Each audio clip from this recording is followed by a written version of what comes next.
Hi, I'm Dr. Tim O'Carrigan from Limerick Construction Service, New South Wales, and I'd like to talk about lateral ligament instability.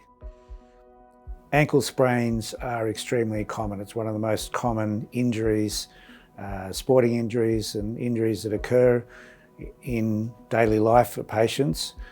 And not everybody who has an ankle sprain needs reconstruction. The indications for ankle reconstruction is where patients have recurrent ankle sprains that haven't responded to physiotherapy or bracing, or if they start to get pain because of ankle instability. So patients with loose ankles can develop pain with activity, and that's because the ankle's too loose, it can be sliding around. It doesn't necessarily roll on the patient, but the abnormal movements within the ankle can cause inflammation and pain, and that can be an indication for surgery. This shows the anatomy in the outside part of the ankle. The ligaments are in three parts called the ATFL, CFL and PTFL. It's the anterior talofibular ligament, the ATFL, that gets stretched first with an injury, and then the CFL can be involved in more significant injuries.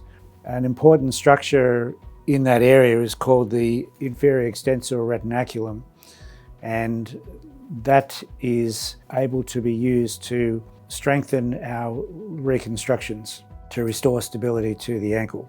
Now, this X-ray shows gross ankle instability where the ankle is able to be subluxed, which means partially dislocated because it's so loose, and that is a stress X-ray demonstrating that.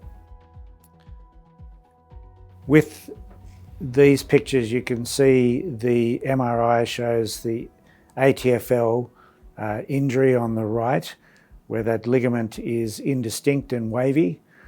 And after reconstruction with a further MRI scan, that dark band shows the restored ligament and restored stability to the ankle.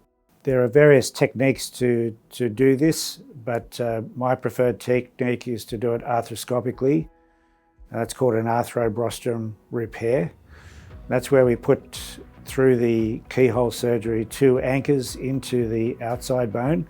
As you can see here, these 2 dark dots, and we bring the sutures out in a band that includes the inferior extensor retinaculum, and then tighten those sutures through a small central incision. And this picture here shows a patient after a reconstruction and the small incisions. The major advantage of this approach is that it minimises soft tissue disturbance and scarring, and obviously has also a good cosmetic appearance as well. But it restores the stability to the ankle and is a very useful technique to relieve pain, restore stability and improve patients' function.